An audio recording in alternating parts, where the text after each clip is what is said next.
Hello, welcome to Demystifying the PMP Exam. Today we're going to be looking at what exactly makes people nervous about this exam and just talk straight up about what you need to be ready for if you are taking this test. The PMP exam has several facts and also there's lots of fiction out there about the exam. Let's go through these one by one. People say, oh, the PMP exam is very hard. Well, what is very hard? How do you define very hard? Because in my years of training this exam, I've come across people who find this exam so straight up, it's unbelievable. I come across people who spend a very minuscule amount of time in studying the material and they understand it. It's like clockwork for them. It makes sense. And on the other end of the spectrum, I've got people who say, this exam makes no sense. It's horrible. It's ridiculous. The people who create these questions need to be in an asylum and all that. You cannot take what people say and blow it out of proportion, or take what people say within proportion and believe it for yourself. You see, there needs to be a balance. Don't listen to people who say, oh, the exam is so hard, so forget it. A few months ago, I was talking to a friend of mine in the UK and I said, you know, if this friend of ours has taken the exam, and he said, no, he's been browbeaten by the exam and he's decided to take a back seat. Don't let that happen to you, right? Just look at this thing in balance. There's a syllabus, it needs to be read, needs to be studied, needs to be understood. But for you to say, oh, the exam is so hard, I feel defeated by it, I'm going to go into the backseat, is ridiculous. You're shortchanging yourself, so don't do that. People say, oh, the PMP exam cannot be easily attained. Same thing. What do you mean by easily? Was it easy to go through college and come out with a degree? Was it easy for you to do the things you have in life? Don't listen to the naysayers. You see, I like to look at these things as part of life. You cannot pass an exam if you don't study, right? And if you don't go for it, you won't know that you can pass it. So don't listen to people who say, oh, it's so hard, or it can't be attained, or you need to be a rock star to pass this test. It's ridiculous. I've come across people who have minuscule pieces of education talking about their degrees. Some of them don't even have degrees, but they kill this exam. So you don't need to be a rock star. You don't need to kill yourself to pass the thing, right? People say you need hundreds of hours of practice.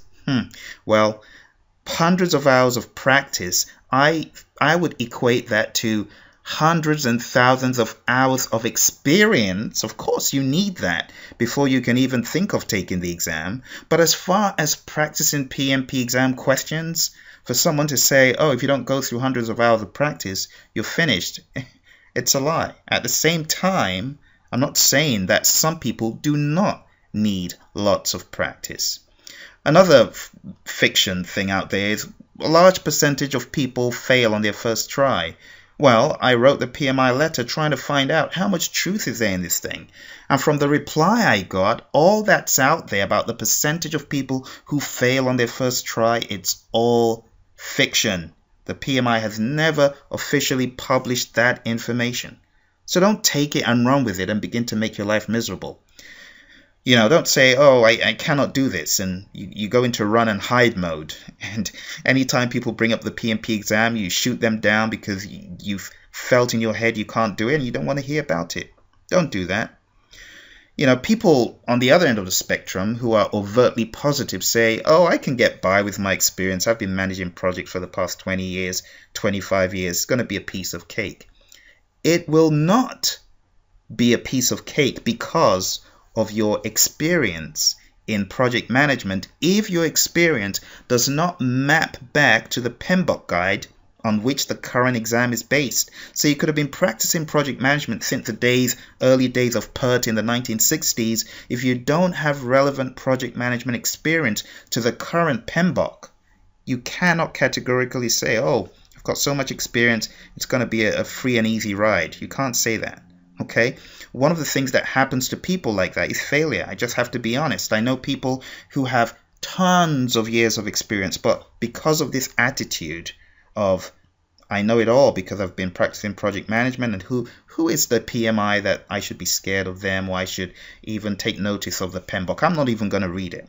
People fail because of that attitude. Okay, some people say, oh well, I've got so many degrees. I've got a degree in business, I've done a bit of project management at George Washington University and that school, and gone to Villanova. Hey, look here, the PMP exam is not a test of degrees. So you could have all the degrees, you could have all the master's degrees and the PhDs. I'm telling you, if you do not know the material that the exam is testing you on, and it's not by how many degrees or how many hours, you will fail the test. I'm not being a messenger of doom. I'm just trying to help here.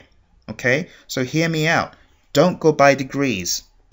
Don't go by certifications. Go by what is in the PMBOK guide. If you do not know that book cold, the exam will whip you. Finally, people think, oh, because of the schools they went to an Ivy League school and so on, it sets them ahead. It is not a litmus test for passing the exam. So scrub your head of all that. Be focused. Know that you can do it. But you can only do it if you understand the dogma, the doctrine of the PMI, which is in the PMBOK guide. So people who say, oh, you don't have to read the PMBOK, it's so boring, I read it and it was better than Ambien. What I have to say to you is be very careful. Be very careful, because people have failed this exam because they do not know the material cold in the PMBOK. And your specific exam could or could not have very PMBOK specific language on which your passing could be based. In fact, every PMI exam, every PMP exam has PMBOK content in it. But the question is, to what degree do you need to know the material in there to pass your test?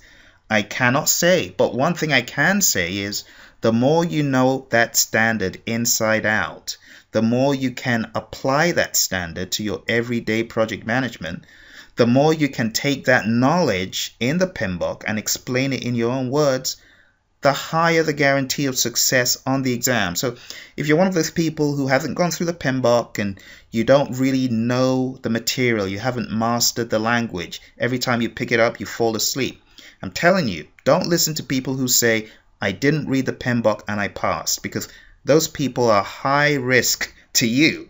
Don't listen to them. I'm not saying it's not true, but I'm just telling you, if you go by what people tell you about studying and reading the PMBOK guide versus not, it could be a rather sad end on your first or second or third attempt.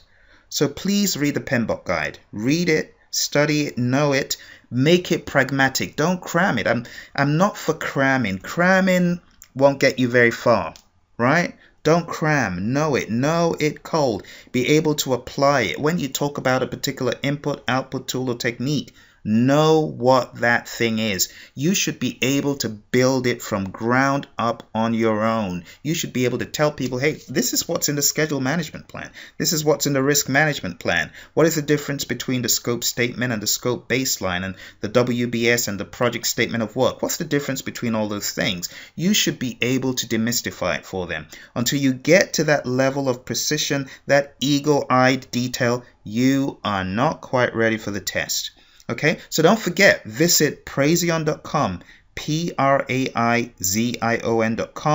Take a look at the PMP Power Pack with the DVDs or without. If you're someone who learns by audio, pick up the audio pack. If you're someone who learns by DVD, pick up the pack that's got the DVD. Let's get your contact hours down. Let's kill this test and move on. Thanks for your audience, and I look forward to talking to you soon.